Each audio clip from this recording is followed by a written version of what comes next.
Hello everyone, Lytro Storm here, and today I'm going to be covering another What If for AMC's The Walking Dead. This time we'll be discussing if one of the prisoners from Season 3 surviving would make big changes in the story. At some point in this channel's future, we will cover all of them surviving, but for now, it's just going to be the longest living prisoner, which is Axel. One last thing before we begin, I am very proud to have Lou Temple himself reprising his iconic role for some lines in this video. Well, once more with feeling, alright? Axel, because she got the short hair. But more on that at the end. So our story will start from episode 10 of season 3, where Axel is shot by the governor in a surprise attack on the prison. This time it'll be a non-fatal hit, forcing Axel to flee with Carol. The governor angrily sprays more fire, knowing that he missed his best shot at killing one of them. He hadn't quite gotten used to being down one eye yet. Luckily for him, Axel is hit once more by one of the bullets as he runs behind Carol, but he will live after this attack is over. Daryl and Merle make their return, saving Rick and joining our now scared group. Axel is taken care of by Carol and Herschel, both unsure of his survival, but we know a little better than them, judging by the title of the video. Axel is mostly out of commission for the next episode, but when Andrea shows up to the prison, they have evidence of the governor's brutal attack. Carol takes Andrea to see Axel while he is briefly conscious, and he tells her what happened with the shootout, and how his only friend died when Rick tried to get his people back from Woodbury. Andrea apologizes for this and walks away with Carol. This is when the Judith scene happens, and Carol suggests that Andrea kill the governor, with Axel's story speaking for the damages being done. However, I still don't think this would influence Andrea enough to kill the governor when she gets back. Going forward, I totally see Axel trying to charm Michonne, which she completely ignores, so he stops pretty quickly. When Rick announces they're going to war, Axel is among the survivors who are super unsettled by that, as it means he'll have to take up arms and fight for his life like Oscar did. But Carol is there to kind of comfort him through that, which I think could be a through line to continue to forge their bond. Luckily for him, Rick plans to trade Michonne to the governor. One thing I find interesting is that in an audio commentary over episode 12 of season 3, Michael Rooker says that Merle had information on the governor the group could have used had they talked to him. And I think Axel, being a new addition, still kind of on the outs with the group, and just scared of the impending war, would totally do that. He'd wonder about this governor that shot him, and Merle is the closest to answers he can get. He learned from Merle that they have military vehicles that the Wire the prison group is planning to use will be useless against. They've wiped out military groups. They keep walkers in a pit for sport.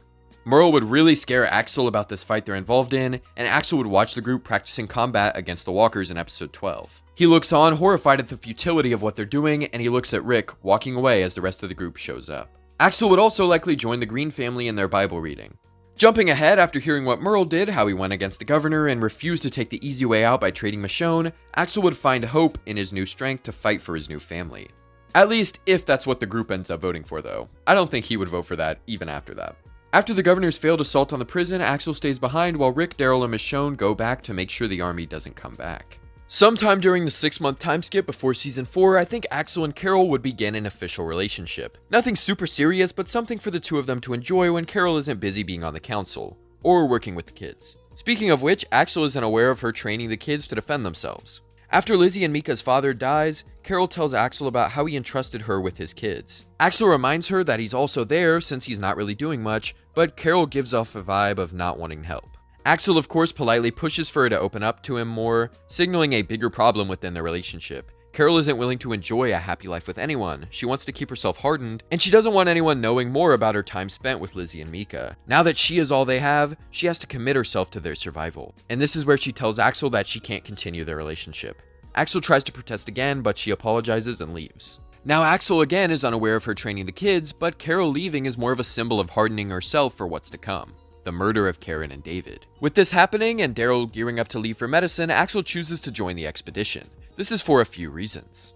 He needs distance from Carol since he doesn't want to be awkward, and he needs to feel useful after never volunteering for runs, and now Lizzie is sick. He feels responsible for Zach's death in a way since he went on that run in episode 1 because they needed extra hands. Hands that could have been Axel's if he stepped up. And with Lizzie sick, he might be able to make Carol feel well enough to reconsider her decision. However, once Tyrese chooses to go, Michonne says they've only got room for 4. Daryl looks at Axel, and Axel smiles at Tyrese, thanking him as he pats him on the back and walks off. Tyrese's resolve is definitely stronger than Axel's, and he's more capable. Plus, him being at the prison is worrisome due to his freak out over Karen and David's deaths. And this means Axel doesn't die, since Tyrese gets surrounded by walkers and barely makes it out alive. I don't think Axel could have survived that. So he stays behind with Maggie to help watch over things while Rick and Carol go out on their little mission. During this, Rick would wonder about Axel, since he knew the two were together. He would also inquire if Axel knew about what she did. She says no, telling him it's over. He's nice, and then that leads into her talking about Ed and Sophia. Rick ends up exiling Carol, saying that he doesn't know what he's going to tell Axel yet. Carol wipes her tears, replying that he'll think of something before getting in the car and driving away. With Axel being the only other non-quarantined person, he assists Maggie in holding off the fence. But when he sees Rick pull up without Carol, he immediately runs out to meet him and Maggie.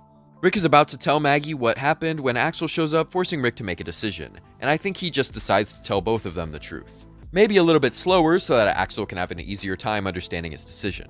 Rick states that he left her with a car and supplies, so she'll be okay out there, but he'll understand if Axel wants to go after her. If he does, he'll be on foot, and that could take days, weeks, maybe he never even finds her.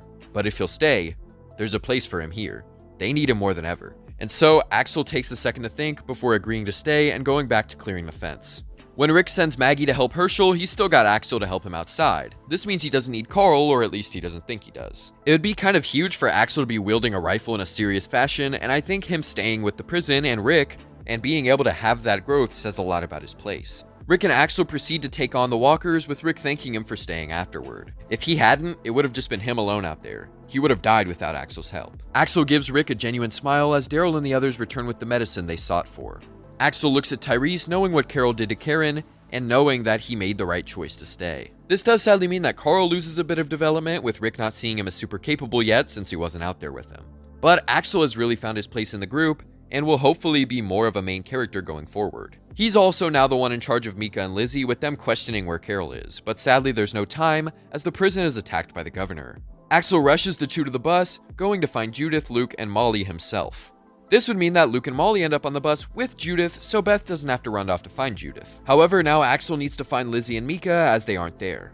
He runs off while Beth lingers nearby in order to find Maggie, and that she does. The bus eventually leaves, and Beth joins Maggie, Sasha, and Bob escaping the prison.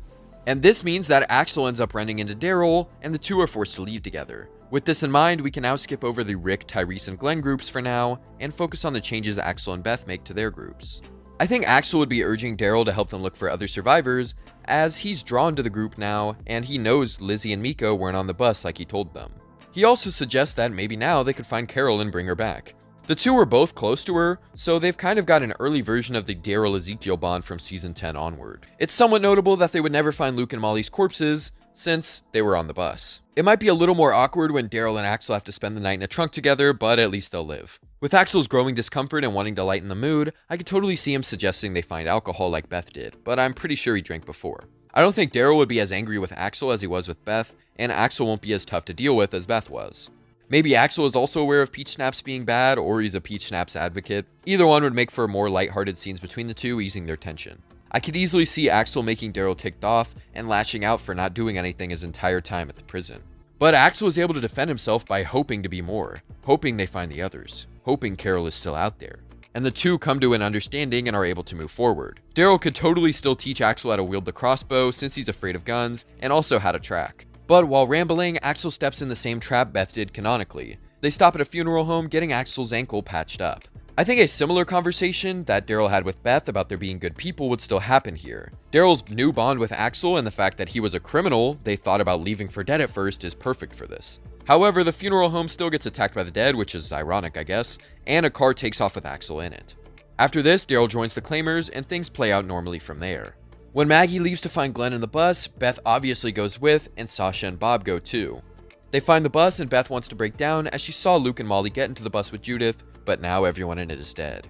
But she can't let that show since Maggie wants to believe Glenn is alive, though she thinks he got on the bus too. When the walkers get out of control, Beth is attacked by the zombified Luke and Molly, and Maggie has to snap out of her trance to save her. Maggie cries after she clears the bus, seeing Judith's carriage and breaking down. Beth enters and sees the sight, she lets it out with her. Sasha has pretty much no shot of convincing Maggie to stop, since this is when Beth wanted to be active the most, and she's there too. However, when Maggie chooses to leave, Beth refuses to abandon Sasha and Bob and goes back for them. The three then go on a quest to find Maggie, and Beth helps Sasha understand her sister's mindset more. The four regroup and eventually find Eugene, Abraham, and Rosita, who lead them to Tara and Glenn. Sadly, Maggie relays the news that Judith and the kids are dead, and that hurts Glenn a lot. They found each other, and that means they might find Rick, and given his state after Lori's death, it might just break him. Beth hopes Carl is still out there too, if only to soften the blow. The group makes it to Terminus with Daryl, Rick, Michonne, and Carl coming in soon after. Rick drops the iconic line of their attackers feeling stupid when they find out, but let's just say he's gonna feel pretty stupid when he finds out about Judith.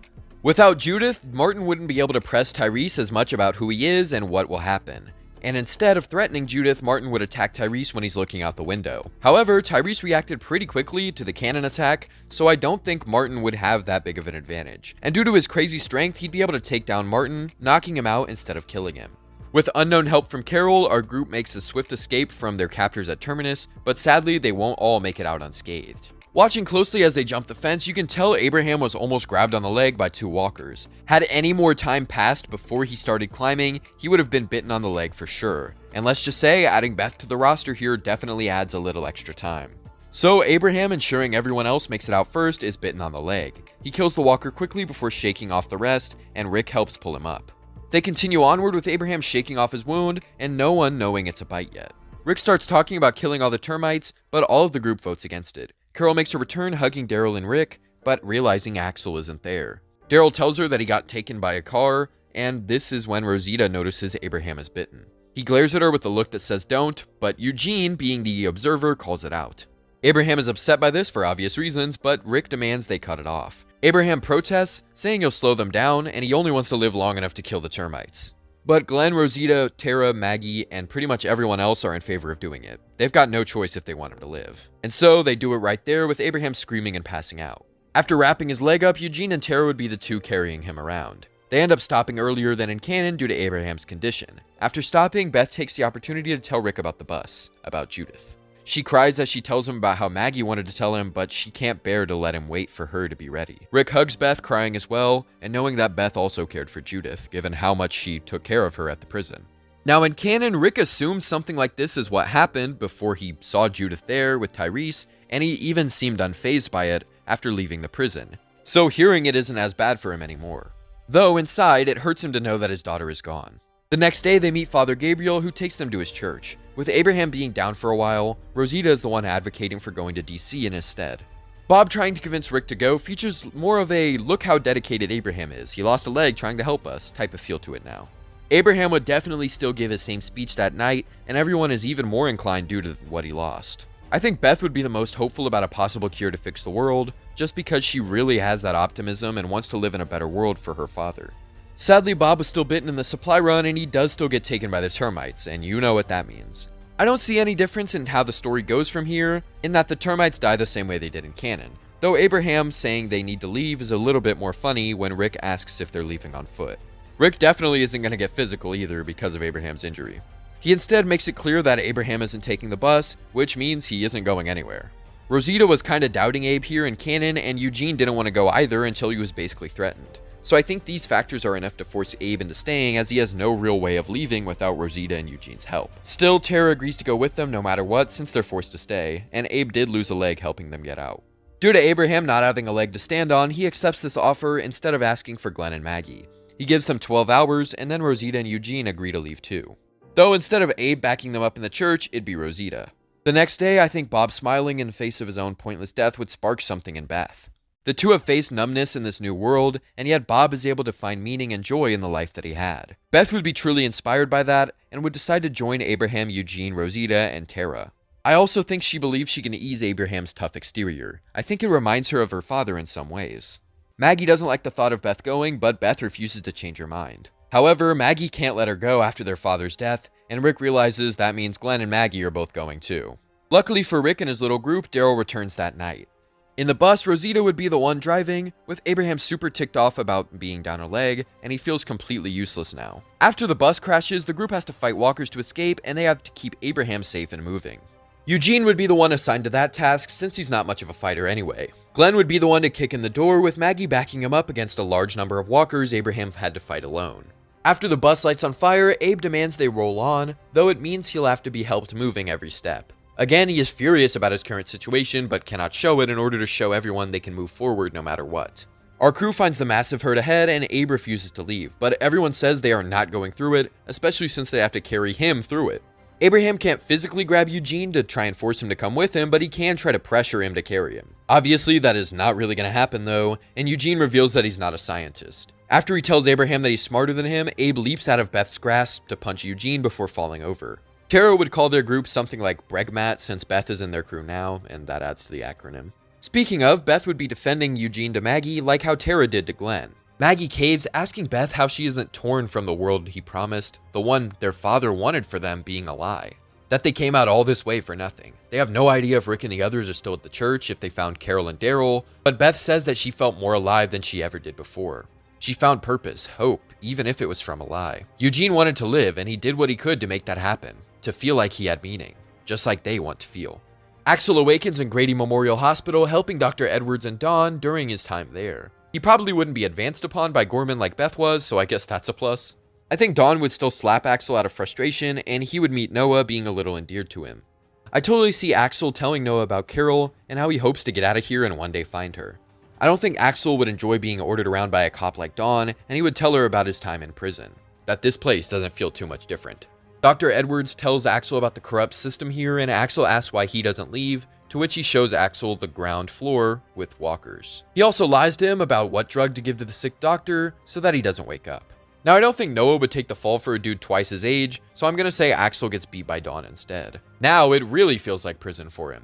Gorman would attempt to press Axel after finding him in the office, seeing the black eye Dawn gave him. He's not a fighter. But that's when Axel smashes his head with a bottle, letting the zombified Joan take him out. Axel and Noah then attempt to make an escape with the key Axel stole, though I think Axel would be the one helping Noah get down first. His fall wouldn't be as bad as Noah's was, since he doesn't already have a leg injury. Axel uses a gun to help them escape the walkers, and the two make a run for it outside. Now, Noah was able to escape with a super messed up leg, and Beth could have too if she was a little stronger. But while Axel would be a little stronger than Beth, he did also take the fall from earlier, hurting his leg to a degree. So I think he'd still get caught as Noah escapes. Dawn assaults Axel once more out of anger, and he hears the truth from Dr. Edwards. But as Axel is about to take drastic measures, he sees Carol being rolled into the hospital and is stopped in his tracks. Axel immediately jumps to her, saying that he knows her, but the cops pull him away. Axel demands Dawn take charge and save Carol, but Dawn trusts him to do it himself so that she doesn't have to take the fall. Axel asks for some help with drug knowledge from Dr. Edwards, and he gives it to him. With this, Axel is able to help Carol recover, but he questions Dawn's ethics when she talks about how Captain Hansen lost his way. That means you're a good cop, right? Yes, sir, knowing that she'll look at his bruised face. Dawn, however, avoids this question, of course. Later on, she tells him that there's a way things have to happen here. They can't fix the way things are, they have to work around them. When O'Donnell attacks Dawn, Axel steps up, and the two are able to take him out. Dawn really can't talk down to Axel about being like him when she was younger, and Axel immediately cuts off whatever she does end up saying as soon as he sees Carol move. He cries when embracing her, making sure she's okay. From there, our main group shows up, making the trade, and Dawn demands Noah stay at the hospital. Noah accepts this with Axel telling him to wait. He looks at him, telling him not to do this, but Noah says it's okay. He can leave now, with Carol, like he wanted. Dawn remarks that she knew Noah would be back, and that's when Axel turns to her, looking her in the eye. I get it now. He says right before punching her in the face. Everyone pulls out their guns immediately after this, with Dawn staying on the ground as she watches the blood drop from her mouth and nose. She looks back to her people, and they see her bleed. Dawn looks weak in front of them, her worst fear. Now Axel calls that they're leaving this place, and they're not leaving Noah behind just because Dawn says so. We're leaving this place, and we aren't leaving anyone behind just because Dawn says so. I know there's people here who hate this life. If anyone wants to come with, they can now. Let's go. But sadly, I still don't think anyone would. The cops that were the problem are gone, with the exception of Dawn, who is seen as a mere mortal now. She'll be kept out of power from then on. And so our group exits the hospital, meeting everyone else who made their way there. But it's a nice reunion for the most part. No one died. Axel went through some real growth, and his dynamic with Carol is going to be really interesting now, with just how much they have to discuss. After leaving Atlanta in Season 5, the group agrees to take Noah to Richmond, Virginia, with Axel, Beth, and Carol helping to push that. Axel agrees to go with them since he wants to help Noah see his family. After they see that community was wiped out, they agree to sweep around the neighborhood. As Glenn and Michonne walk away frustrated, Axel wants to talk to them, so Tyrese stays with Noah. At some point, Axel would ask Glenn what he's so frustrated about. They tried to find a good place, but Glenn is mad that he gave Noah such hope. Luckily, without Beth's death at the hospital, nobody is as disillusioned with their lives, but they have still been without a home for a while. Lost Bob, lost Abraham's leg, nearly got murdered and eaten, got dragged back to Atlanta just to leave with nothing much, and they lost their one hope for a cure. And now another hope that they had with Noah's community just got taken out too. Glenn's anger ends up being right, more than he thought, because Tyrese also gets bitten here. As the two argue, Axel yells that he took a chance. It broke his heart when he did what he did at the hospital, just for everyone to look upon him with doubt. Not a single person came with them, not one. After he fought so hard to end the corruption in that place. Those people can't survive forever there, and now he's all the way in Virginia and he'll never know what happens to them. Him and Carol finally found each other and they're still so distant. If anyone is losing their hope here, it's him. But that doesn't mean that they have to let it go fully. Michonne then brings up that there's a way for them to be out here for too long, and most of what happens next stays the same. Except Tyrese wouldn't hallucinate Beth, since she's still alive, so maybe it'd be Karen instead. With Axel's help, they'd be able to move Tyrese to the car a little bit faster, but Tyrese ends up dying in the car in the show, and a few extra seconds won't save him. And after they cover Tyrese's body in the blanket, Glenn looks at Axel briefly and then looks away. With Beth and Axel being there and Abraham needing assistance to even move, the group is terribly in need of food. Without Beth's death, I think Daryl would let Carol come with him into the woods. They talk about Tyrese and how Carol and Axel are doing. Carol lets Daryl know that Axel has forgiven her for what happened with Karen and David, and he understands why she felt like she had to cut him out. Daryl asks, "So you two back then?" But Carol says no. Axel still hopes that Lizzie and Mika are out there, and he doesn't want to stop Carol from being who she thinks she needs to be. Carol's verbiage there then makes Daryl realize that she knows they aren't out there, and that whatever she's been wanting to forget involves them. He suggests that maybe she doesn't need to tell him, but she might need to tell Axel.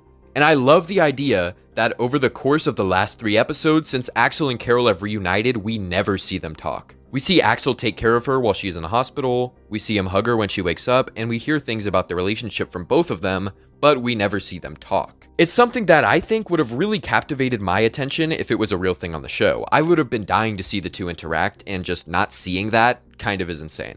Anyway, I don't see Daryl crying since he hasn't lost Beth. They find the water and Abraham slaps the bottle out of Eugene's hand, falling over right after. The rest of the episode goes the same, though without Daryl and Maggie feeling as bad. I'd see Axel and Carol talking for the first time on screen at the end, and be the two to leave the barn. They talk at the sunrise, and Carol tells him about Lizzie and Mika and what she had to do. She can never be the same again after that. And just like he failed to save all the people at the hospital, she failed to save them. They're both broken now. Before she can continue, or Axel can start, they're met by Aaron, who asks to speak with Rick. When they bring Aaron back to the group, Axel would be the only one letting out slight chuckles at his jokes before being looked at by the group and apologizing. He would also be the one defending Aaron in Maggie's place since he met him first with Carol this time. Abraham isn't walking with Michonne and Glenn since he can't. He would be posted nearby at a scouting spot in order to defend the barn if anyone attacked. Because of this, Rosita and Abraham don't have their scenes together, and he wouldn't be driving either. Though Aaron does say that they have crutches and maybe a prosthetic that could help him manage back at Alexandria. I don't think Glenn would be so hard-pressed to shoot anyone they see, since he's not hardened by Beth's death. There's no applesauce scene since Judith isn't around. This does make Aaron a little less worthy of trust to Rick, but it balances out because Beth and Axel are both there to advocate for him and Eric, alongside a much less hardened Maggie and Glenn.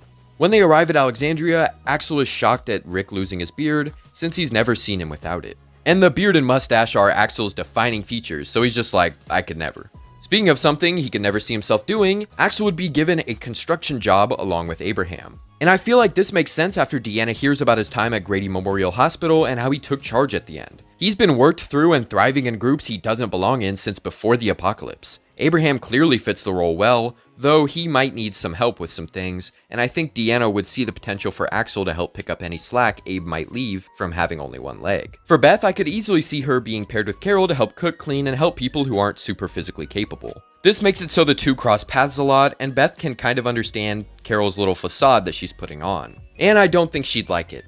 It shows that Carol doesn't think she can be her real self in front of these people, and if she isn't, they won't accept who she is if it comes out. When it does. I think Beth would definitely bond with Noah since they're similar in age and they're both really sweet people. Plus, Glenn and Maggie welcome him into their family, and that kind of leads into it. It's kind of the reverse of the canon version where they welcome him because of his connection to Beth, while now it's the welcoming that makes that connection. With no Judith, Rick and Jesse's awkward interaction probably wouldn't happen. When Carol leaves the party, Axel follows her and eventually stumbles upon Sam following her as well. He asks what the boy's doing, and he replies with the same question. Axel tells Sam that he's going to see if Carol can make cookies and he wants a batch for himself, but if he goes home now, he'll see if he can get her to split it with the both of them. Sam agrees, running back, while Axel continues following Carol. Sadly, she moves pretty quickly and that holdup prevents Axel from being able to catch her in time. so he only sees her running away with a bag and is forced to leave it alone. When the construction situation goes wrong, Abe and Axel spring into action with the two covering each other. Abraham knows he's not as capable hand-to-hand anymore, and Axel doesn't like guns. They have issues at first, but once they start adapting to each other's current weaknesses, they're able to take out the walkers. Sam approaches Axel after this, asking if he can get Carol to make any more cookies. Axel tells him it's been a long day for him, but Sam really doesn't want to leave. It's through this interaction that Axel realizes there might be an issue at home. Sam asks if Axel uses guns outside, and he says yes, but he doesn't really like them. The boy then asks if he could show him how to use one, and Axel makes some connections. He returns Sam back home, briefly speaking with Pete to see what's up, but Pete quickly thanks him for bringing his son home. It's not a good time right now though, so he'll see him later. With this information, Axel decides to tell Carol about it since he wanted to talk to Carol anyway, and if there is some sort of issues in their family, Carol would have the experience to know. He asks her where she was the other night, and she tells him that she was at the party. But he reveals that he knows she left. And he saw her leave with a full bag. Weapons, he assumes. He's been covering for her because there's a kid named Sam who is following her. And this innocent little boy who just wanted some cookies doesn't even want to go home. Carol, who canonically looked deeper into the situation and made it like her mission, writes it off so as to not be confronted by Axel any longer. She's been interrogated by Beth, Axel, questioned by Daryl, and now there's some kid watching her. She tells him that if he knows something, he should tell Rick. He cares about Jesse. And so, Axel sees no other option but to talk to Rick about the whole issue, and he starts understanding the depths of it more. He talks to Deanna, and she reveals that she knows the issue. This is how Rick learns the full truth, which he confronts Jesse about. This then leads into the fight between Rick and Pete, and when this happens, Sam runs behind Axel instead of Carol. Speaking of which, Axel would totally talk to Deanna about keeping Rick in the community, and I think their charms would have bounced off each other really well in their initial interview and would continue here. Axel tells her that he was practically the one who sent Rick on that mission, because letting that corruption stand, like what he told her about at the hospital, it can't last. And he should know. He was locked up for having a gun he didn't have. Deanna quickly rebuts that Rick did have the gun in this scenario, and Axel says he's a police officer. He pulled it only when he was surrounded. Some cops wouldn't even show that restraint. They would have killed Pete first and said he had the gun. Axel then leaves after saying his piece. Abe and Eugene talking is the exact thing Abraham needed at this moment, as he's felt so weak and useless with what he's lost. To have Eugene speak on his value is kind of cathartic and lets him fully acknowledge his own value. That night, Axel does not talk about Rick because he's already said to Deanna what he wanted to say, and he's kind of grossed out by Carol continuing to lie. He doesn't want to be a part of that. Beth tells them about Rick saving their father, who wanted to die on his own land. Herschel went on to save lives before losing his own, but before that, Rick saved Maggie too, and he helped save her from Terminus. Her whole family was saved by Rick at some point. He was just trying to keep another family safe. But the whole moment is spoiled when Pete shows up after Rick does, killing Reg, and Axel restrains him before Rick takes him out. Morgan then makes his grand return at the end of all of this, ending off the season. Going into season 6, Abraham volunteered to go with Sasha to lead the walkers away, so I think he still would, even while lacking a leg. Him jumping out of the car to bring the walkers back to the road is even more risky this time, but I think it'd be okay. Now, one super interesting thing is that Maggie wouldn't have gotten pregnant, as we know Glenn was scared of having a kid in this world in season 3. And this version of Maggie has seen Judith mangled and massacred after the prison. If Alexandria falls, she can't risk that for her kid. But I think Glenn would still want Maggie to stay behind, as going with him means she'd be around Nicholas and she'd be at a risk of dying because of him. Axel would have stayed at Alexandria as he cares about Sam, and that bond sort of leads to him befriending Jesse. He also tries to interact with Ron, but he's too distant due to what happened to his father. Plus, he doesn't know that Axel led to Rick checking things out in the first place. When the wolves attack, Carol wouldn't have to stay behind to defend Judith since she's not around. So Carl goes out searching for Enid, and the two find shelter nearby. Because Carl isn't at the right house to be able to save Ron, instead it'd be Axel. Axel then goes with Ron back to his house, where they find Jesse killing one of the wolves. Maggie is able to find Beth, and the group seems to have survived the attack. Sadly, Carol's food burns in the oven without Carl being there to pull it out. I guess that could be symbolism for Carol's facade being shattered when she had to go beast mode on the wolves.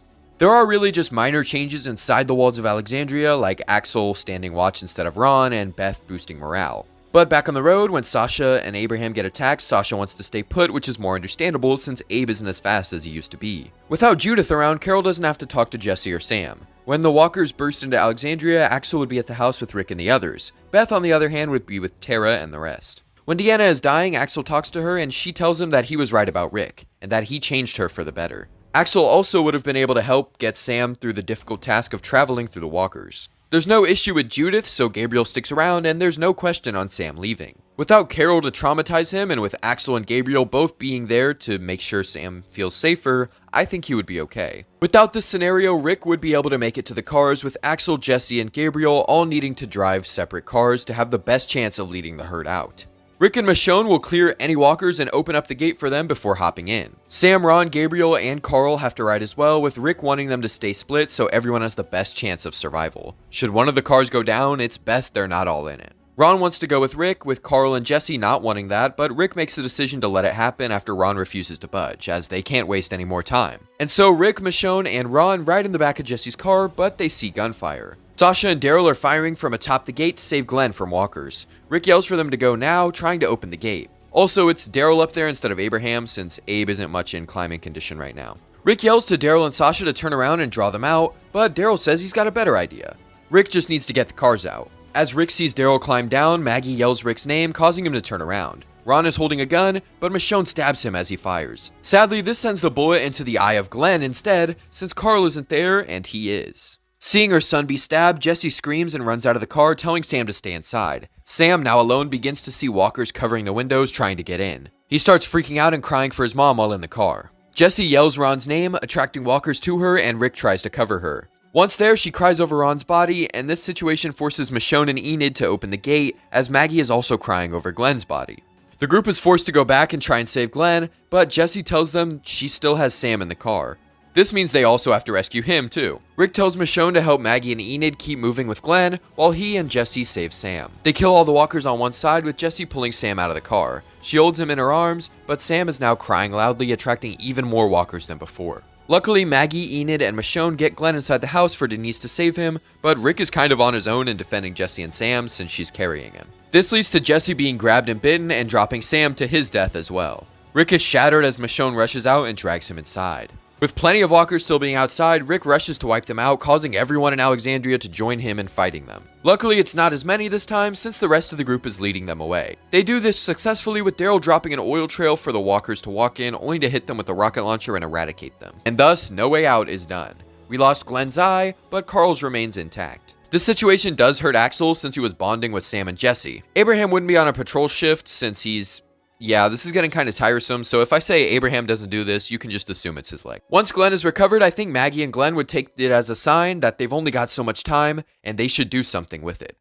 This ends up being an omen for the future, but we'll get there when we get there. So Maggie is now pregnant, but no one knows yet. When they go with Jesus to Hilltop, Carl still wouldn't come, as I think he'd want to spend more time with Enid. Beth goes to Hilltop instead of Abraham, since she wants to see what the other communities are like. Without Abe, Daryl would back Rick up instead when they get attacked by the two dudes. Since Abraham isn't able to learn about Glenn and Maggie having a kid and doesn't get attacked, he wouldn't leave Rosita just yet. It's also worth noting that he hasn't been around Sasha as much since he's been doing less work outside the walls. He doesn't pack his things before they leave, so Eugene just walks in and asks if they tried the cookies. I think Carol and Tobin's relationship serves the purpose of filling the void of Axel in this timeline, as Carol is wanting to stop killing, stop being so hardened, and let herself feel, but to do that with Axel now just feels so wrong. He's hurt now because of what he's been through in losing Jesse and Sam, and they have that history. She knows he sees her true self, and if she admits she might be wrong about everything, it might be bad. So they continue not talking. Axel would be present at the Savior compound instead of Abraham. Carol isn't aware Maggie is pregnant, but she still doesn't want to kill anymore, and she doesn't want Maggie to either, so she stays with her. This also means when they get captured, they wouldn't talk about it. When Carol hugs Daryl on their way out, she and Axel meet eyes, and Axel can see that she is hurt by everything that has happened. He also sees her reaction to Rick gunning down Primo. Since Abraham would be the one staying at home, Sasha would be the one going on patrol with Eugene. Abe doesn't like this much, and this is when he realizes he really likes Sasha and is willing to embrace it. Eugene doesn't have such a need to prove himself in front of Sasha as opposed to Abraham, so she stays with him. Denise wouldn't have asked Rosita to come with her since she's not alone right now, but I do think she'd pick Axel instead since he feels alone. When Denise gets shot with an arrow, the previous change means Sasha is also captured along with Eugene. Now this is a really bad change for this situation. Luckily, I think Eugene would still do the forbidden bite, allowing Daryl to break free and run off with Axel. They get shot at and each hit once, but they're able to get into the forest. Sasha and Eugene are just kinda screwed now though, as there's no Abraham to help distract the rest of the Saviors with a gunfight. So I believe after the bite, Dwight would knock Eugene out. He then decides to take them back to their base, as he doesn't want to risk getting jumped by walkers in the forest with possible attackers on their hands. So Axel and Daryl spend some time in the forest, trying to avoid going home as they don't want to lead the Saviors back to Alexandria. But after a while, they decide to go, helping each other make it there. The group now knows they're missing Eugene and Sasha, and Daryl doesn't want to sit around. After he's patched up, he leaves immediately. Axel, being close to Daryl and knowing where he's going, follows him. Michonne and Glenn then proceed to do the same. Rick learns that Carol is missing from a letter to Tobin and goes with Morgan to find her. Also, Maggie is pregnant and everyone is aware since enough time has passed for that to be the case. Abraham is also furious that Sasha is gone, but he knows he can't just leave after Rick tells no one to leave. Axel leads Michonne and Glenn to Daryl using which side of the tracks Dwight came from. He tries to convince Daryl to come back home, and when he refuses, he shows him the letter he got from Carol. And yeah, I think it makes sense for her to write one to Axel specifically, given how much has been left unsaid between the two. She's gone now. She can't risk losing him too. Daryl just sees this as all the more reason to find Sasha and Eugene, but that's not the main reason he wants to go, and they know it. Beth and Enid would both be there for Maggie, but there wouldn't be any serious pain since she's so early in. This means the whole group doesn't leave, at least not yet. When Michonne, Axel, Glenn, and Daryl also remain missing, that's when the group decides to leave. And yes, I do think Rick would make the decision to leave rather than waiting around, even if he doesn't know where these guys might be. These are some of the most important people to the group, and to Rick specifically, and I mean, just sitting around waiting for them to come back if they might never come back is not a good thing to do. I think they'd have a few notable spots. These include Hilltop, the Savior outpost they took out, the spot where Maggie and Carol got taken by Paula, and if Sasha and Eugene were left behind at a specific location, I think Axel or Daryl might have told someone where it was while they were getting patched up. Rick would have both Abraham and Maggie wanting to leave to find their lovers, and he can't just make them sit around. Plus, this is at a point where Rick is just super arrogant, and the idea of him loading all these dudes into the RV to go find their assailants while leaving a minimum number of defenders for Alexandria is a perfect mirror to the governor in Season 3's finale.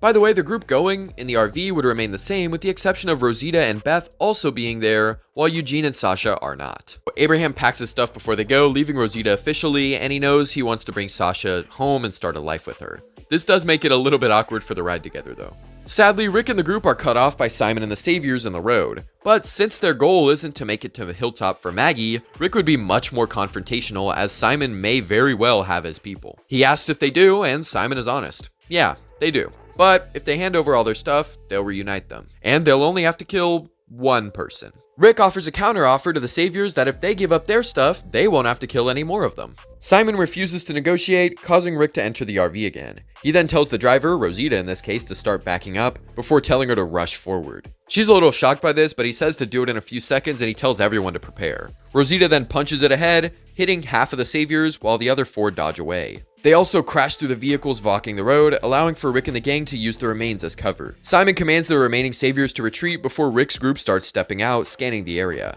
They're not able to find anyone other than the 4 they hit, whom they'd have to finish off in a brief gunfight. Rick then tells everyone to get back into the RV and continue moving. It's a bit damaged now, but they are able to continue before eventually running into another block. This time, the Saviors have guns raised, with Simon standing in front of them. This forces Rick to stop, as if they get shot at, it'd be too risky. The Saviors also seem to have doubled from last time.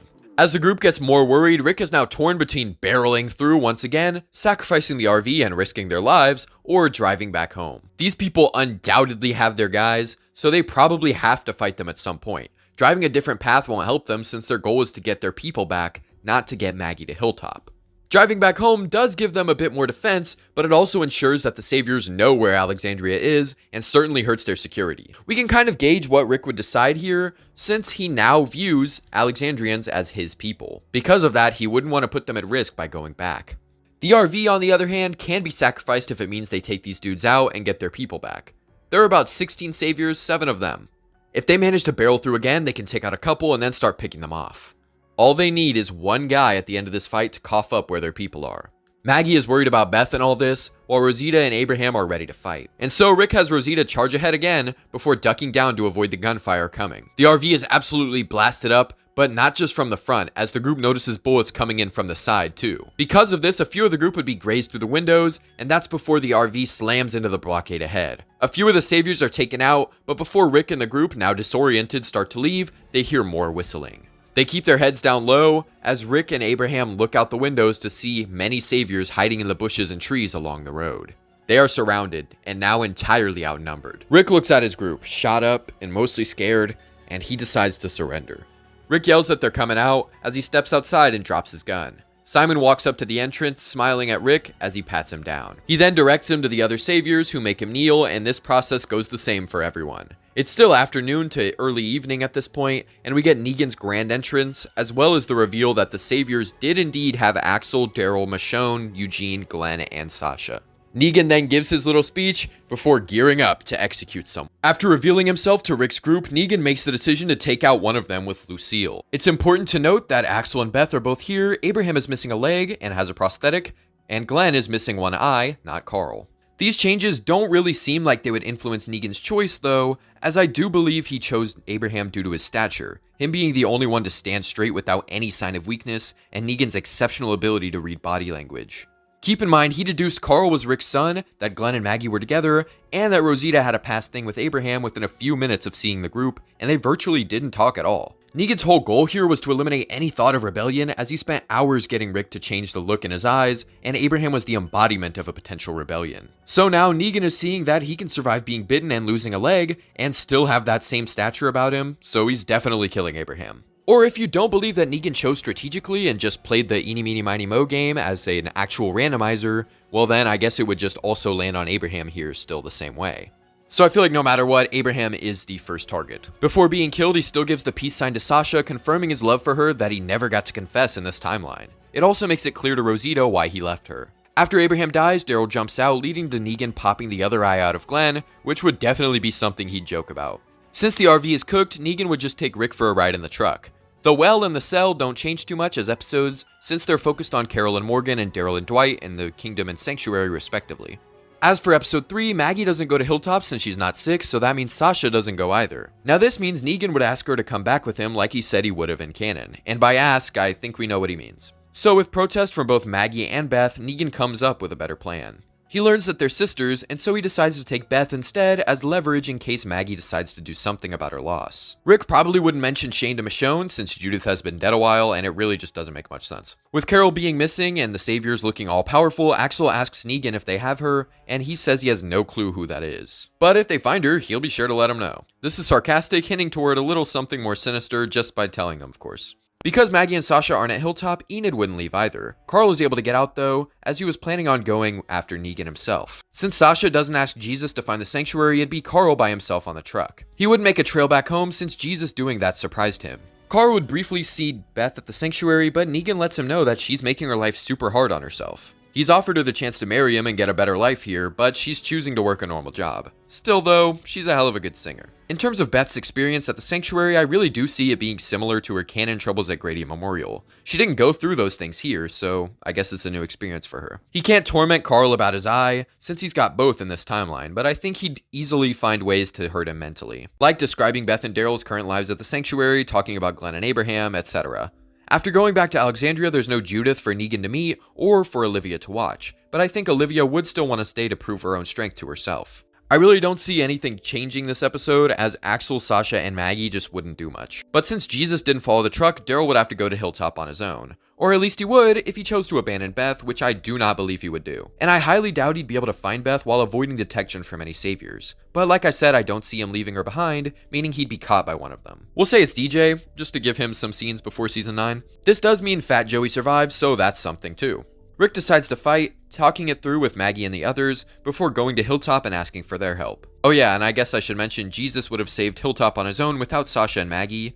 I do think he could do this. He's very resourceful and would likely think to use the tractor to destroy the car, before using his combat skills to take out the walkers. It would probably be a lot harder for him to do all on his own though. Jesus would have gotten the praise Maggie and Sasha got canonically, and that would lead to some of the Hilltop people wanting to learn how to fight like he does.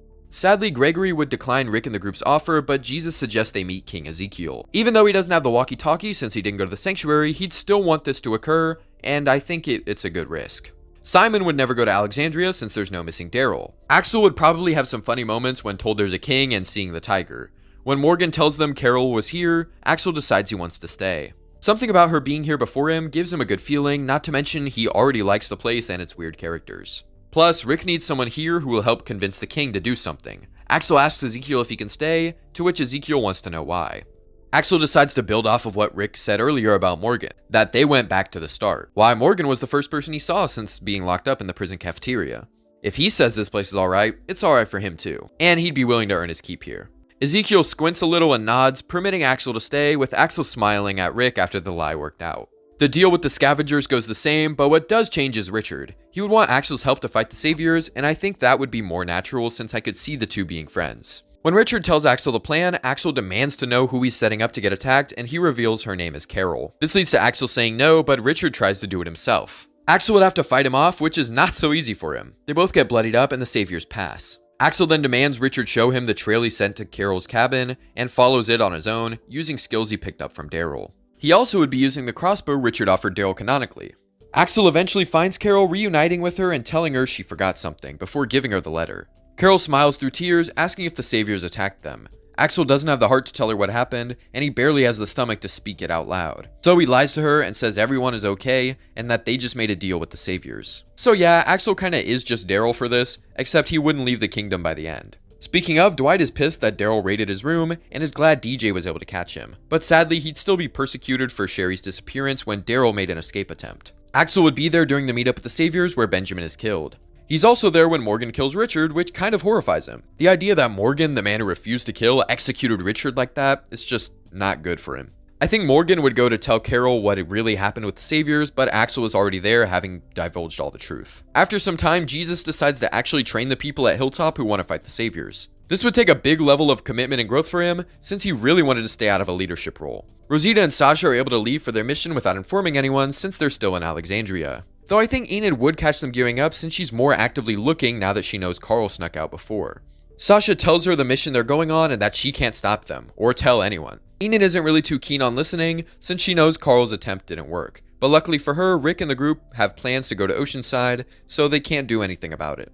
Rosita wouldn't have as much beef with Sasha, since Sasha and Abraham never got far in their relationship. She later returns with Dwight, who agrees to help them fight. Although there's no Daryl there to not kill Dwight, I don't see Rick letting Tara do it herself, especially not with Daryl, Beth, Eugene, and now Sasha at the sanctuary. They ask for information on them, if they're safe, and Dwight tells them.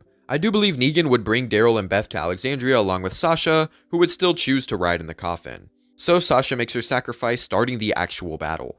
Daryl springs into action with Beth, very similar to Michonne escaping after Herschel was killed at the prison. But ultimately, Negan and the Saviors get Carl and Rick on the ground. Luckily, Ezekiel and the Kingdom Fighters do show up, at the same time as Jesus with his fighters from Hilltop. After the battle is done, in the speech, Jesus would be the one replacing Maggie, since she isn't really involved with Hilltop this time. We are now on to Season 8. After the militia are rallied together, Maggie would start to have complications like she did in the canon Season 6 finale. This is terrible as their only doctor is at the sanctuary. She hides her pain from everyone, with the only person knowing being Enid. But Maggie asks her not to tell anyone. Not Beth, not Rick. So she still goes to the show of force against Negan at the sanctuary. Beth would also be there. Gregory is revealed to be a traitor, but Jesus decides to tell Gregory that he's not in charge anymore. With all the gunfire and Maggie's condition worsening, she finally starts to succumb to it, screaming in pain. Enid grabs her and agrees to take her back to Hilltop with Beth, since it's the farthest away from the conflict and will be the safest for her. Anyway, our more active Jesus isn't relying on Maggie to spare the Saviors they capture, he's just straight up declaring they won't kill them. When they get back, Jesus will see if the Hilltop wants them as their leader, and if they do, he's sparing them. It'll be on him to find out what's to be done with their futures. When they return to Hilltop, Gregory is already there, and Jesus has to expose him before he locks up the Saviors in a few trailers. Luckily for Axel, he would be present with Carol during the bombing of the Kingdom soldiers. This means he and Carol would work together to stop the Saviors from stealing their weapons, so maybe Daryl and Rick don't have to fight over the bomb. With Maggie pretty much bedridden, Jesus and Gregory are kind of having a civil war within Hilltop. Instead of preaching to Maggie, Gregory would be preaching to the people of Hilltop.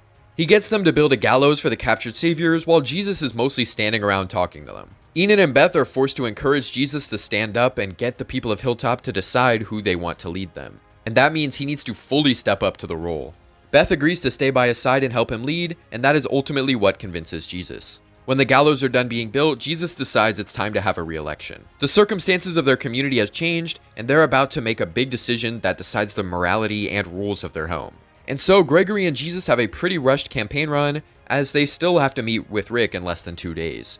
But I think Jesus would be able to win, mainly due to the hope that he inspires, his humble nature, and the fact that he isn't a coward like Gregory. And so with that, Jesus now has the confidence of the people, and thus he's able to instill confidence in himself. He declares that the gallows be torn down, and instead they build a more temporary holding cell. With Maggie being sick, Enid would refuse to leave with Aaron. At least, that's before Beth assures her that she'll be by her side the whole time. This means Jesus has to go alone to meet Rick, at least out of the important characters. Sadly, Simon stops them from continuing on the road. Basically, all Simon's dialogue to Maggie is shifted to Jesus here. After Simon kills Neil, Jesus demands he stop and that he give them the box to bury Neil. I don't think Jesus would imprison Gregory, but he tells him that if he does any more foul play, he'll be locked up or exiled. Jesus also doesn't kill any of the saviors, but Maggie finally gets up to tell Jesus he has to build Hilltop up for a fight. It could be their last stand if the saviors did anything to the other communities.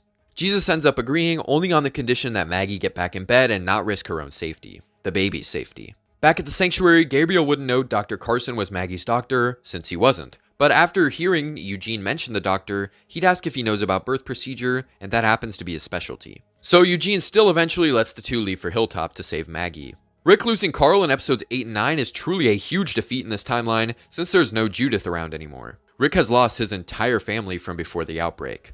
I guess Judith's death also means Carl's vision wouldn't include her. When Sadiq is escorted to Hilltop by Rosita and the others, he'd be able to help with Maggie's complications, at least to some degree.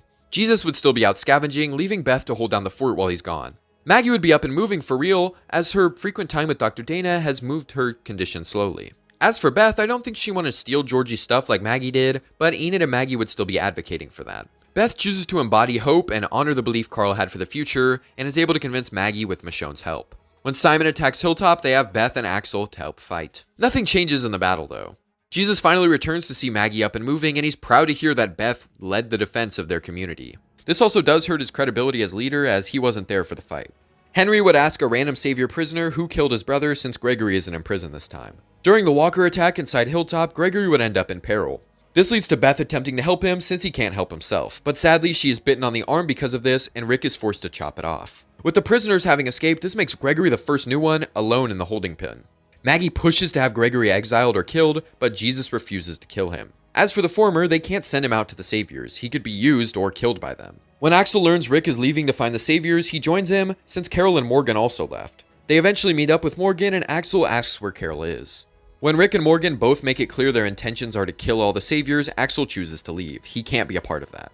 He was part of a group Rick gave a second chance to way back when, and he won't massacre another group like that. So he just goes back to find Carol, reminding Rick of what Alden said.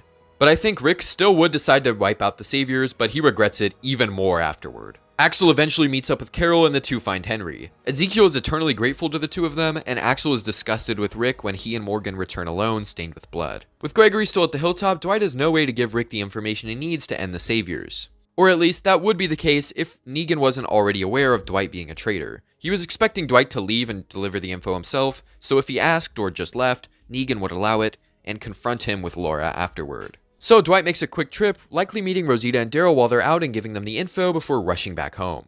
Jesus does choose to let Alden and the remaining saviors help fight, since he's in charge of Hilltop. Beth, still recovering from her wound and being totally unequipped to fight with one arm, stays back at the Hilltop with Gregory. But they do have to flee when the saviors attack. Luckily, Oceanside shows up and helps them out with that. I'd love to see Axel spending more time looking out for Morgan here along with Jesus, since the two have kind of been forced together for a lot of the story. The final fight with the saviors goes the same, and that also goes for Rick sparing Negan. Afterward, Alden talks to Jesus about staying at Hilltop and helping to build the future, and he agrees to it. Jesus and Maggie make sure Beth is alright, and Maggie is kind of bitter toward Beth, since she knows she'd agree with Rick to spare Negan. With Beth knowing that ignoring her sister's feelings and leadership skills would be wrong, she decides to step down as Jesus' advisor/right hand and give that role to Maggie. And of course, Maggie, wanting to have that kind of control and influence, while determined to bring Negan to justice, does accept this. And the most important fact to take away is that Fat Joey survives long enough to have a redemption. Axel would be present at the start of Season 9, exploring the museum with Rick and the others. Oh, I guess I should address Axel and Carol's relationship now that we're coming up on Ezekiel, Mary, and Carol. I genuinely think the two would be done in terms of a relationship by now. I think they care about each other a lot, much like Daryl and Carol do, and they're compatible, but times weren't right when they tried, and Carol now feels more for Ezekiel. Ezekiel is the one person who showed her a connection when she wanted to run from all of them. It's kinda like if Tobin were still alive at this point. Carol admitted that she did like him, and she felt like things with them could be real, but do you see Carol being with Tobin after Season 8, and all she went through with Ezekiel? I personally don't. Axel is in the same boat for me. Or I guess, not really, since Tobin did not survive in canon or here. But that's the spot Axel is in. As for where Axel would be, I think it'd be kind of awkward for him to stay at the Kingdom since he's kind of most attached to Carol, Ezekiel, and Henry, like their whole family. but I do think since they're not officially a full thing yet, he'd be at the kingdom before the 6-year time jump. Maggie ends up taking over as leader of Hilltop since I think the people would gravitate more toward her over time. Jesus becomes her advisor as he'd enjoy that more after so long of being the guy. I do still see Ken dying during the museum run, even with Axel being there sadly. After Gregory attacks Maggie and convinces Earl to do the same, Maggie has Gregory executed. With Beth and a more active Jesus who has more pull with the people of Hilltop, I think he could also get her to let Tammy see Earl in jail earlier. And that does mean Maggie lets him out sooner as well. Because of that, she has her blacksmith, so she'd be more willing to send food for the bridge project. I could see Axel being with Daryl and Aaron working with the lumber, and Axel would help Daryl lift the wood from Aaron's arm. Axel is very pissed off at Justin for causing this to happen, and he's also pissed at Jed for dropping the lumber. When Rick is dealing with the issue Maggie and Daryl caused, Axel is back at camp with Carol helping to fend off Jed and the other saviors. Rick still does meet his demise for now, and I think Axel would spend a lot of time outside the walls with Daryl. Axel helps to find Rick since he wants Daryl to not be alone if he's going to be out here. The two track and hunt together for days, but Daryl knows Axel isn't there for Rick. He's there for him. When Daryl finds out about this, he tells Axel that he's not going back. He can't, but that don't mean Axel has to spend his life out here. It ain't him. So Axel sadly decides to part ways with Daryl, promising to still check on him from time to time. Axel would then go back to Alexandria until Michonne closes up the walls and cuts off the other communities. At that point, Axel leaves with Tara to Hilltop. There, Jesus would have assumed the leader role again, with Beth becoming his advisor until Tara shows up and makes herself known. Then Jesus would consider her capable enough, over time, lets Beth take over with Tara advising. That way, he can be entirely free to do his own thing for the people. He wouldn't be stuck on that promise he made to Maggie, since Beth likely would have had that promise instead. Jesus and Axel would have become really good friends too, which is nice. This takes us to the present day of Season 9, Episode 6. For the first few episodes, nothing is really altered. With Jesus not being expected to sit around this time, Tara wouldn't be mad at him. She'd also go along with Jesus, Daryl, Aaron, and Dog, since she wouldn't be worried about someone running Hilltop. Beth has that covered. Oh, also Beth, after losing her arm back in Season 8, would have a arm thing similar to Aaron's too, just smaller. Beth and Axel would be talking to Michonne when she shows up. Beth agrees to let Magna's group stay at Hilltop, and Axel snarkily asks if Alexandria doesn't have the room, which Michonne gives him a scowl for. Also, Carol and Axel would be happy to reunite, and Axel is also glad to see Henry too.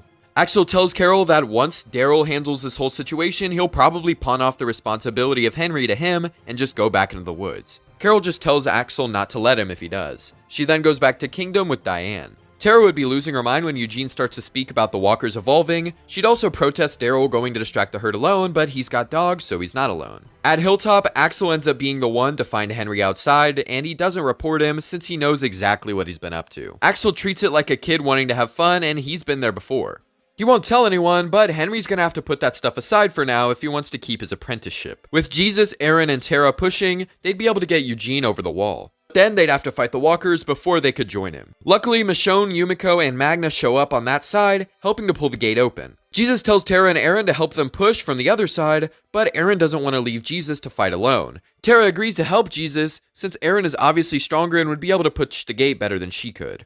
They eventually get the gate open, and Jesus and Tara make their way back, only for Jesus to be stabbed by a Whisperer. Tara attacks the Whisperer after the initial shock, and the group, including Daryl, who just showed up, take out the others too. Lydia is later captured and taken to Hilltop, with Beth and Axel mourning Jesus' death. Because Axel didn't tell anyone about what Henry did, he never gets locked up, but I do think upon hearing the commotion and knowing a girl was down in the cell, he'd go and make Daryl stop threatening her.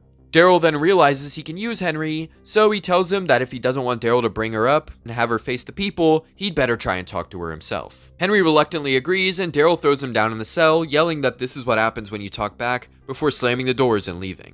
Obviously this is fake, but it's meant to make things feel more natural for Lydia, so she relates to Henry.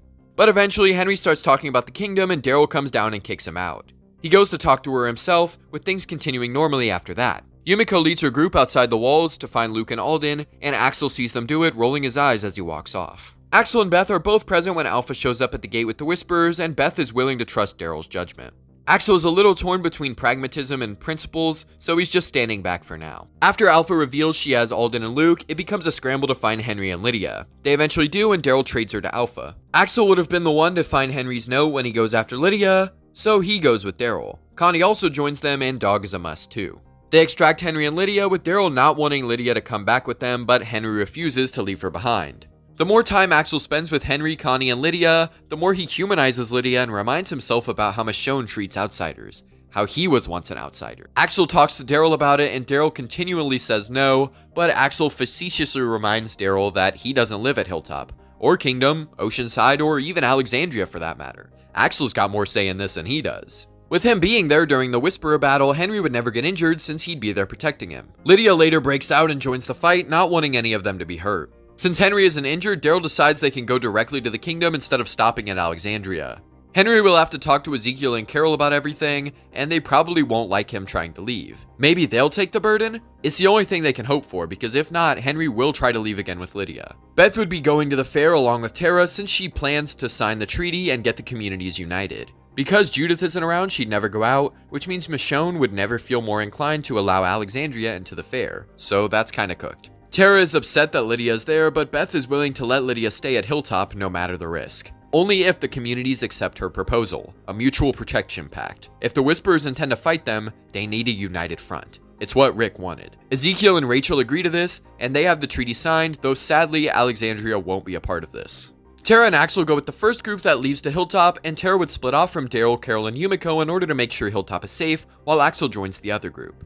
Beth is staying behind to go back to Hilltop later, so she agrees to take Henry and Lydia with her so that they can stay a little longer. Since Beth is already the leader, she's not worried about proving herself, so she stays at the fair a while longer than Tara did. Axel is also obviously very happy to see Ezekiel and Carol again and is very disappointed that Michonne and the Alexandrians aren't there. But now let's address the elephant in the room, the Pike deaths.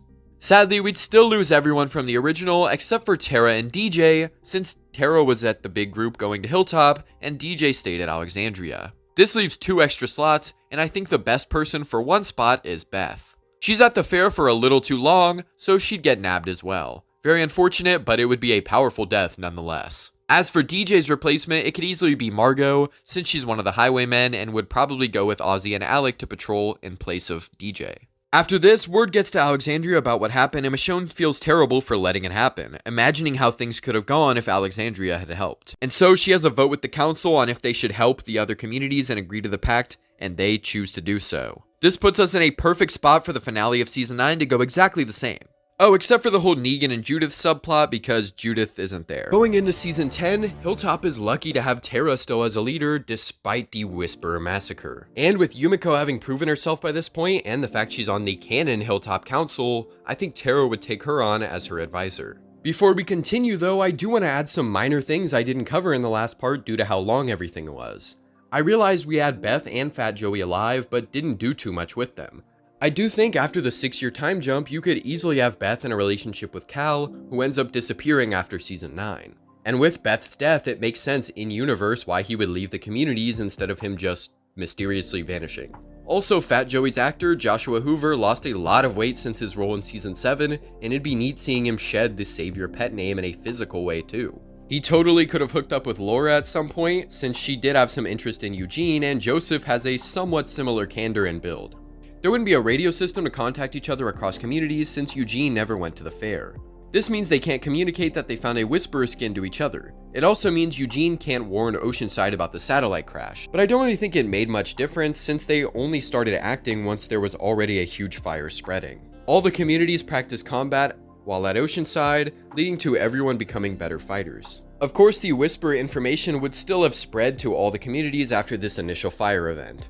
Lydia is at Hilltop initially since they're the ones who took her in this time, but with Michonne opening Alexandria back up, Axel decides to head back there. I think Axel would want to bring Lydia with him since Henry mattered to Axel and she mattered to Henry.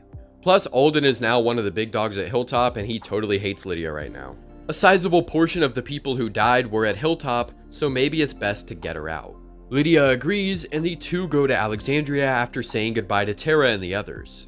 During the visit with Alpha, Axel would have been the one to stop Carol from shooting her, and he'd also keep a close eye on Carol when they hole up for the night. This means she'd have backup when she gets jumped by walkers, and she wouldn't be injured. Carol also wouldn't be seen as crazy, since Axel saw the Whisperers too, though it might still happen and they might think Axel is trying to cover for her due to their close relationship. After feeling isolated, Carol proposes leaving the same way she did to Daryl to Axel. However, he declines after entertaining it, citing that he now has Lydia to look after. Otherwise, maybe he would go. Sadly, Lydia still faces the same issue she faced at Hilltop, with Gage and Alfred being jerks to her. They jump her in the middle of the night, and Negan wouldn't save her since he'd still be locked up.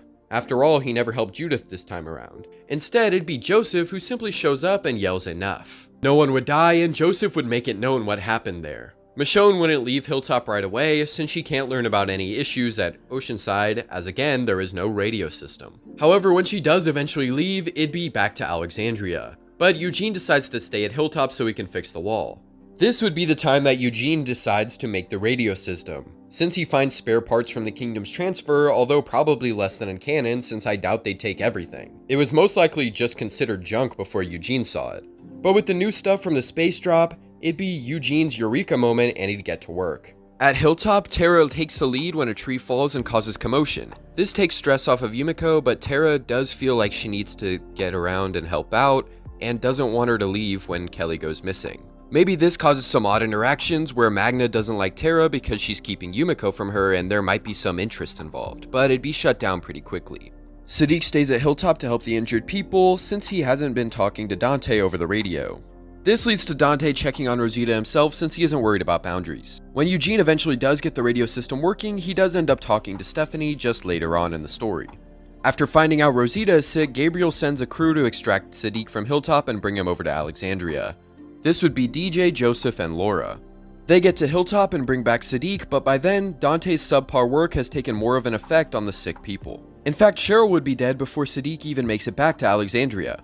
With Axel watching over Carol and also wanting to learn more information from Negan, he'd actually find Carol talking to Negan before he goes missing and slips away before she lets him go.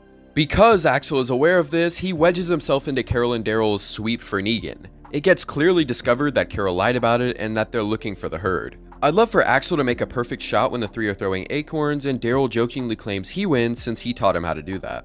When Carol goes off to do her business, Axel reveals what he knows to Daryl. Because of this, Daryl refuses to let Carol scope out the Whisperer's territory, and Carol says that it's not his choice. This forces Axel to bring out the big guns, revealing that he knows about Negan. Carol looks over at Daryl and he nods. If she ends up going through with this, Axel will go back to the council with this information. He's not going to let Carol destroy herself or risk other people's safety again. But Carol, after hesitating for a bit, tells him to go ahead. She then turns to leave and Daryl follows her after telling Axel to go. He'll make sure she's good. Carol is able to bring back a prisoner around the same time as Siddiq's extraction team shows up. But by then, Michonne is already fully aware of what Carol has done. She's furious and tells her that she'd throw her in a cell if they weren't using it for the Whisperer she just brought in. Michonne reluctantly allows Carol to interrogate the prisoner since he's her problem. I don't think she'd be okay with Carol hurting him, but the prisoner ends up dying due to the hemlock he was given by Dante. With Rosita being more sick than in canon, she wouldn't save Siddiq from his drowning attempt, but luckily we've got Joseph, Michonne, DJ, and Axel all around now as extra characters, so it's not a big deal, one of them could do it instead. I'm just gonna say it's DJ since that seems like the type of thing he'd do. Maybe he could give Siddiq a talk and actually give himself a character since the time skip.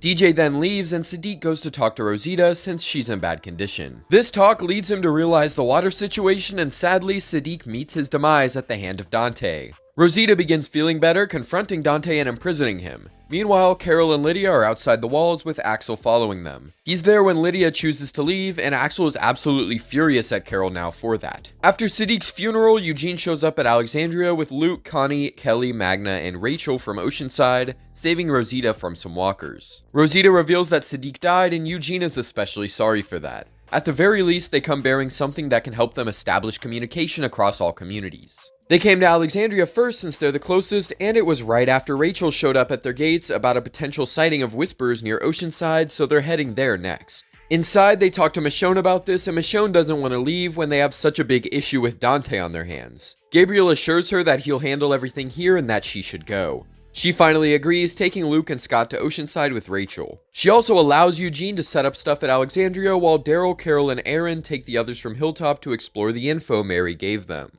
Since they're going out there, Axel agrees to tag along, partly to be there in case they find Lydia, and partly to make sure Carol doesn't screw anything up. They're crossing into Alpha's territory again, which means they're putting everyone at risk. Oh, also I left the group going to check out things the same, with the exception of Jerry. In canon, Hilltop sent so many people because it was the request of Alexandria to help out with the search. Here though, it's just a crew helping bring equipment to set up for Eugene's radio system. I left Luke since he's gonna want to go to Oceanside to see Jules now that there's an issue there. I left Magna as she's been having trouble with Yumiko, and both Connie and Kelly are gonna want to stick together. Plus, their whole crew was going with the exception of Yumiko. Jerry was the odd man out, and he's really more of a physical help dude, so I left him out of this as I don't think they'd send so many people for this menial task.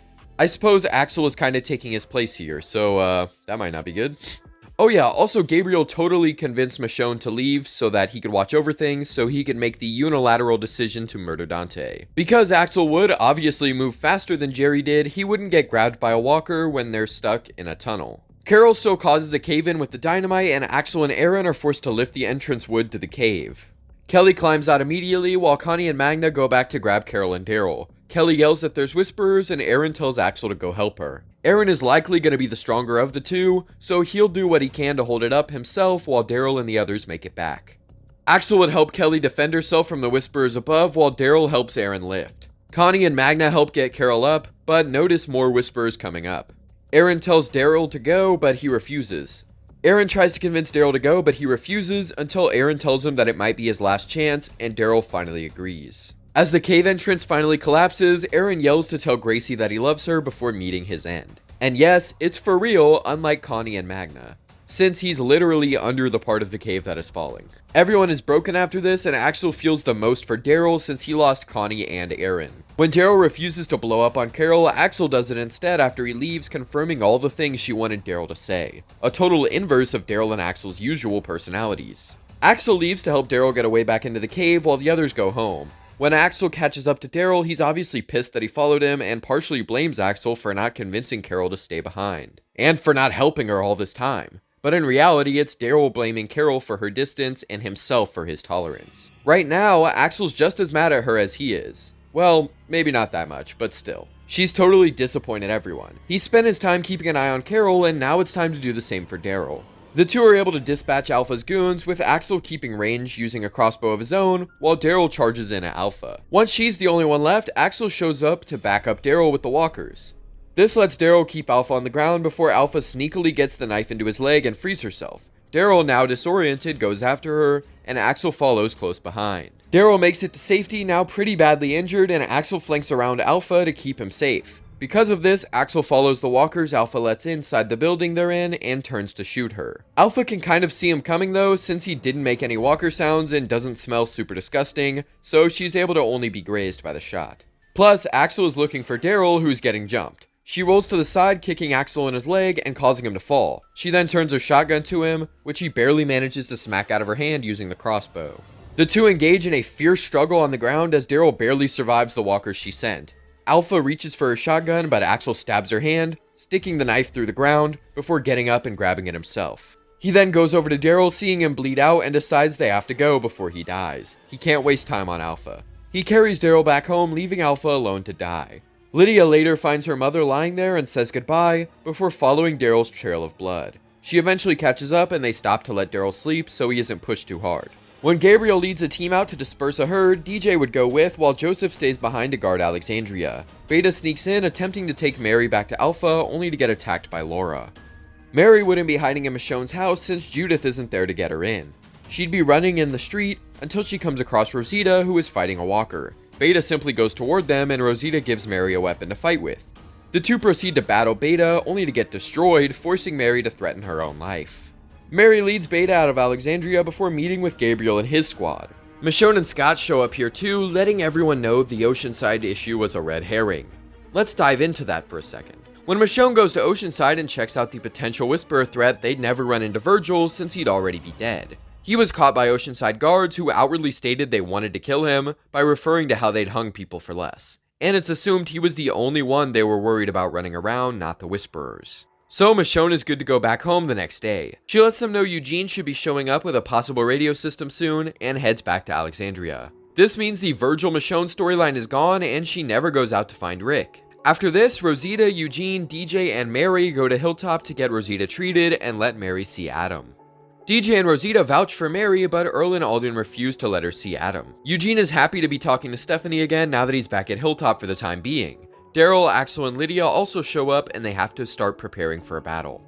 Tara again is taking charge over Earl or Daryl since she's actually the leader of Hilltop. Now we don't have Aaron or Luke at Hilltop this time, but we do have Tara, Axel, and DJ. Sadly, Judith isn't there to stitch up Daryl's vest either. Oh, I suppose Gracie would also not be there. In fact, Alexandria would only know Aaron is dead via the comm system. After the battle, DJ would be pulling an injured Tara away from the wreckage of Hilltop when he comes across Negan in a skin mask. The two recognize each other and Negan promises that it's not what it looks like, but DJ already knows since Axel ratted out Carol. The two dispatch the walkers and DJ asks if Negan is actually going for this goal to kill Alpha, to which Negan nods. DJ remarks that he hopes so, he'd like to see Negan actually up and moving again. They part ways with Negan finding Lydia. Axel could really be anywhere during this, as everyone regroups by the end anyway. Eugene is convinced to leave to meet his friend over the radio, even though Oceanside hasn't had the comm system set up. Tara would likely be a key player in convincing him. Magna, Kelly, and Rosita helped set up the rest of them so they can handle it at Oceanside. Seeing as Carol is at her worst point right now and she's nowhere to be seen, Axel decides to go with Eugene, Ezekiel, and Yumiko. He wants a fresh journey, to run off, only it's not with Carol like they thought it'd be. With Negan having been locked up this entire time, it'd be more worrisome if he'd betray Daryl after being named the new Alpha. But I don't think he would. Though maybe he'd be more careful, having Daryl assure him he won't attack once he unties him, only Daryl wouldn't agree. Hilltop is evacuated with the exception of Alden and Tara who scope out the horde. Negan would apologize to Lydia for kidnapping her since he doesn't actually know her this time around. Negan does some catching up with his old savior pals and DJ lets Negan know that he did good. As for Joseph, Negan would address him by Fat Joey, only for him to tell Negan it's just Joseph now. Negan lets him know that he heard about him getting a girl and he apologizes for her death. He knew her early on. Laura was one of the first people he met after his wife died. She was loyal. At least, reasonably, considering the rebellion. Negan tries to continue a spiel about talking about his wife or Laura or their time as saviors, only for Joseph to randomly pull him into a hug. He just says thank you, which could be for him killing Alpha, him helping Joseph during the savior times, him making change after all these years, etc. It would be kinda off-putting for Negan, but he's actually happy to feel some sort of embrace for the first time in over half a decade. Tara and Alden would get surrounded by the Whisperers while scouting, and while Aaron and Alden were able to apparently escape gunpoint and take all of them out alone, I don't see Tara being as strong or useful in a fight as Aaron. And to be fair, we saw in canon with the Barn Massacre how her and 9 other characters fighting the Whisperers at close range ended up, and it wasn't very good for her. I think they'd get attacked and Tara would be badly hurt yet again, only for Maggie, Cole, and Elijah to help them out. Michonne would want to go out into the horde to help with Luke's plan, since she's better at close range, and Carol should stay inside since she is really good with a bow. Carol does still go out once she realizes Lydia has left though. Joseph would be there to help Gabriel defend the building from the Whisperers before Maggie shows up.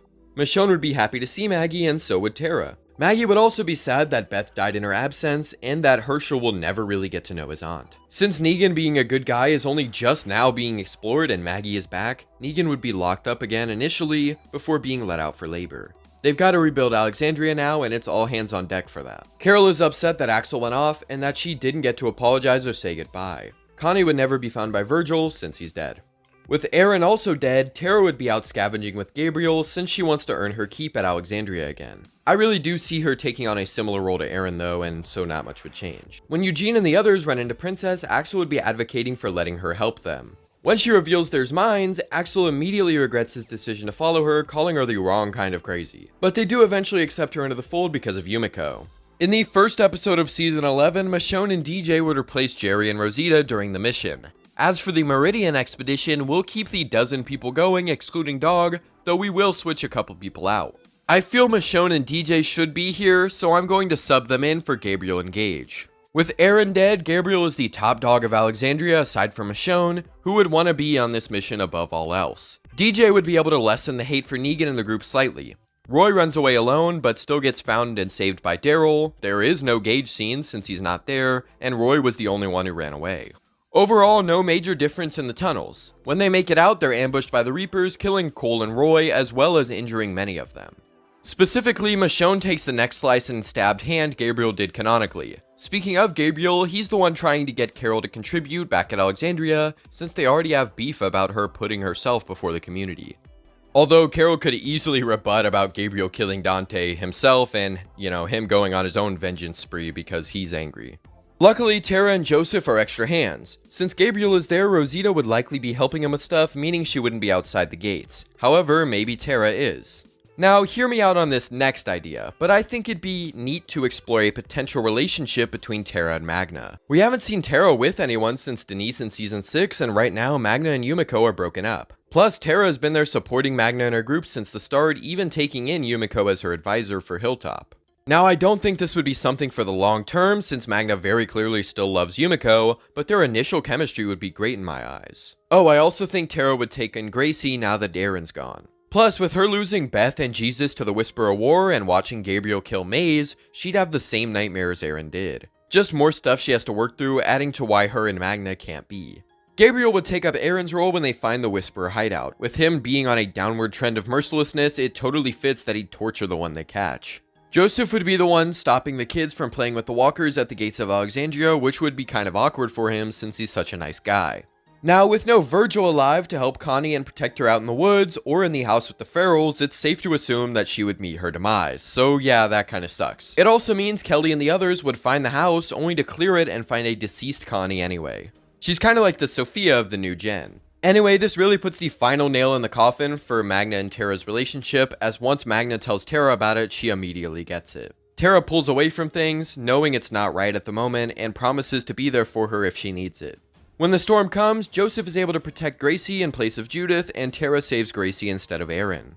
Anyway, back with our Meridian mission squad. DJ is with Duncan and Agatha, but Duncan dies. Michonne kills the Reaper that asked Gabriel to pray for him in canon. With DJ still being around and being a natural protector kind of guy, he's able to prevent Agatha from being bitten, and they escape with the others. DJ offers to stay at the church with Alden, but Alden says no. From what they've seen of the Reapers so far, they'll need everyone they have to take on a whole town of them.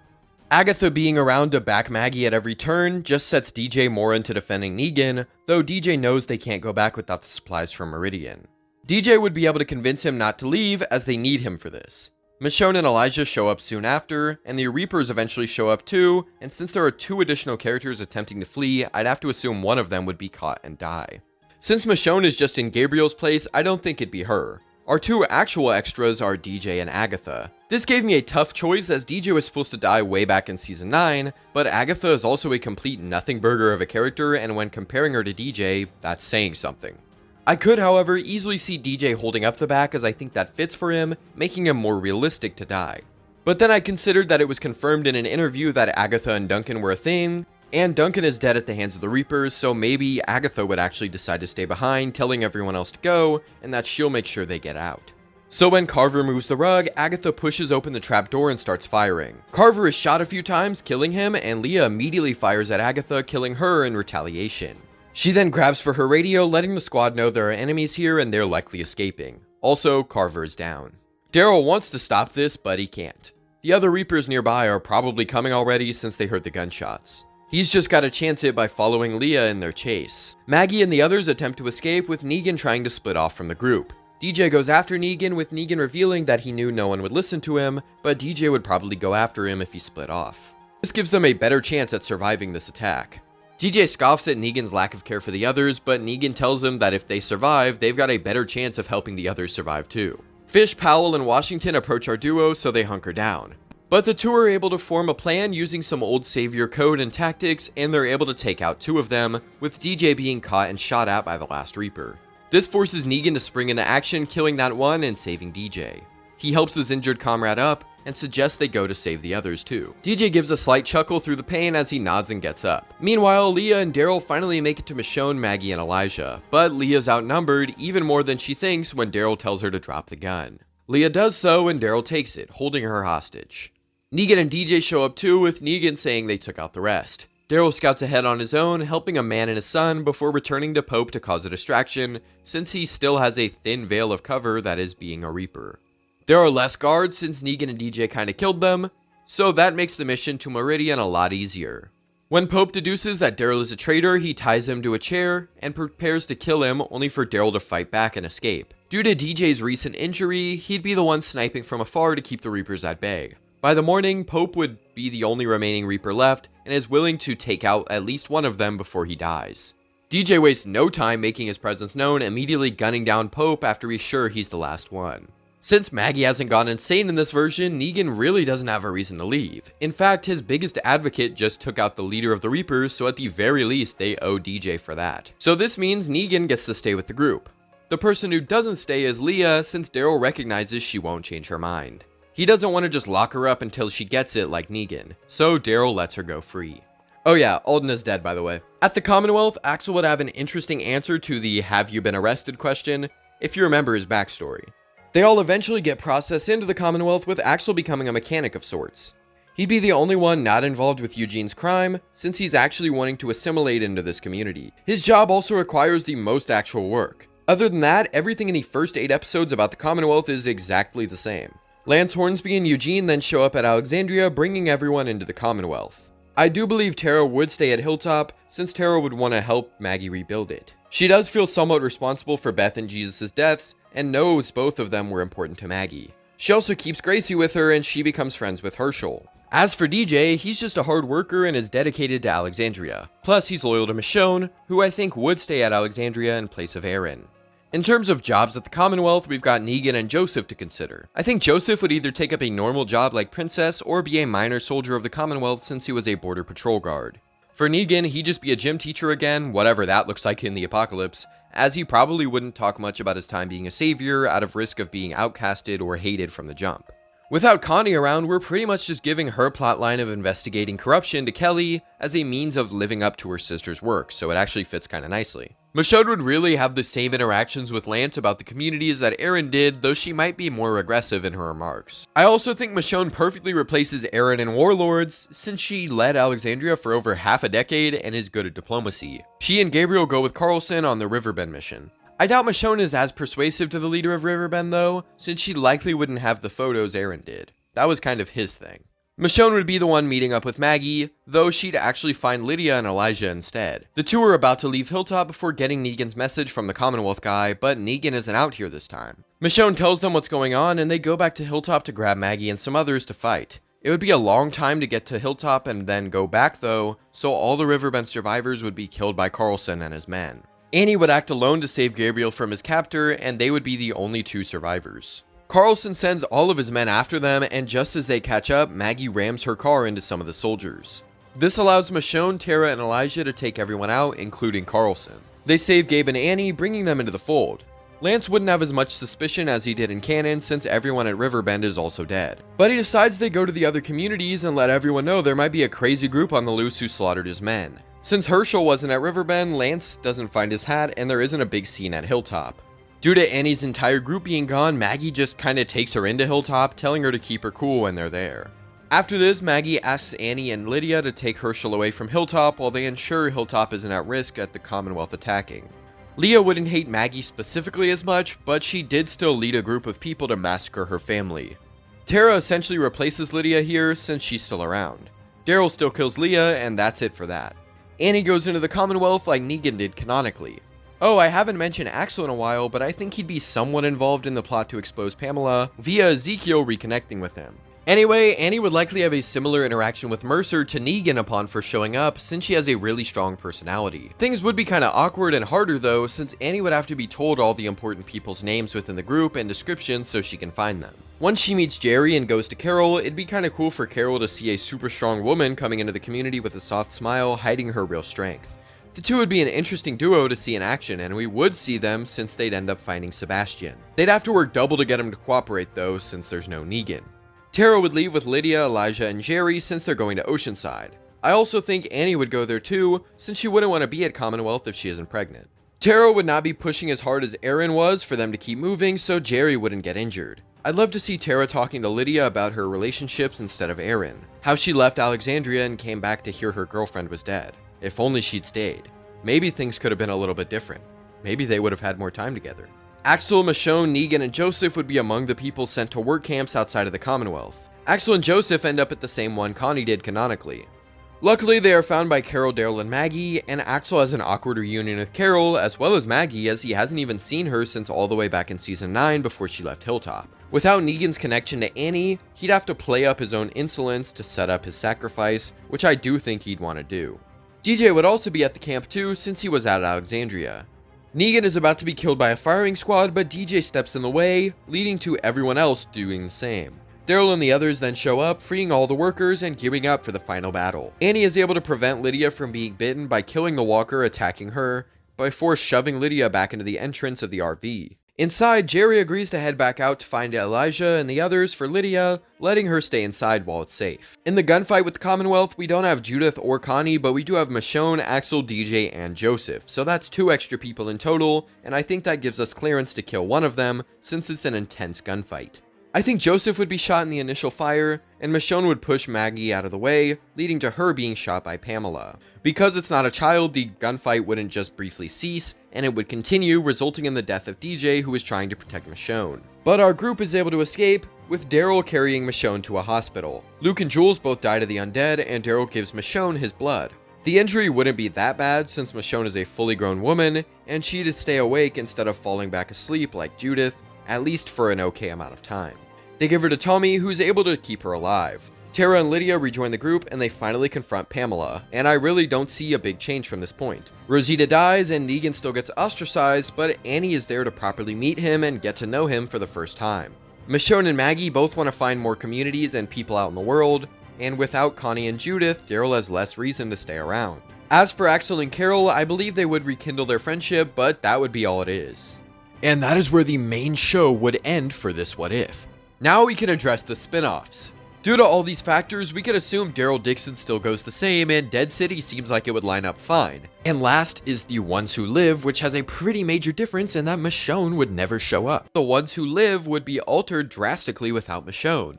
For starters, she would never help Bailey and Aiden, so they'd likely die. This means Nat would leave the Nomads, going off on his own. Because of this, he'd either die if found by the CRM, or just be roaming alone forever. But he never crossed paths with the helicopter Okafor and Rick were in, meaning Okafor survives. This also means the part of Rick that actually wants to change the CRM from the inside survives too. Rick never gets confronted by Jadis either, and Thorne doesn't get a promotion. Okafor sticking around would mean Rick isn't sent to Thorne's spot when she gets promoted, since she isn't. I also think Thorne would be much more put together and not doubting everything as much, since Okafor is alive. Both Rick and Thorne would eventually be promoted, leading to Rick getting the echelon briefing. I think he'd be disgusted at what Beale planned to do, but when Beale says that he will spare whoever it is that Rick is trying to get back to, Rick is unsure on what to do. Does he tell Beale about Alexandria and the rest of the Virginia coalition, or does he not trust Beale, believing he could now track them down and destroy them sooner to get their resources? Imagining what they're about to do to Portland within the next day, and then being reminded of his home, his people, his family. Rick sees his family being genocided like Portland is about to be, and that's when Rick remembers what Okafor said. Swear on the sword, don't hesitate. He realizes that Okafor knew about this plan and wanted to stop it. So Rick takes the chance to kill Major General Beale. After doing this, Rick meets back up with Okafor, and Okafor knows it's done. Rick was able to do it. But that's not the end. They still have to get rid of the weaponry that's about to be used, and that fight, it's gonna be tough. Okafor admits that he isn't 100% sure on Thorne anymore, as she seems too corrupted by the CRM. It might be best that just he and Rick head off to do this alone. But just as they're about to leave, Jada steps forward, smiling as she aims a gun at the both of them. She smugly tells Rick hello, and Okafor tells Jadis to stand down. He outranks her, so that's an order. But Jadis calls out the hypocrisy of trying to stop the CRM and then use its own power system as a weapon against it.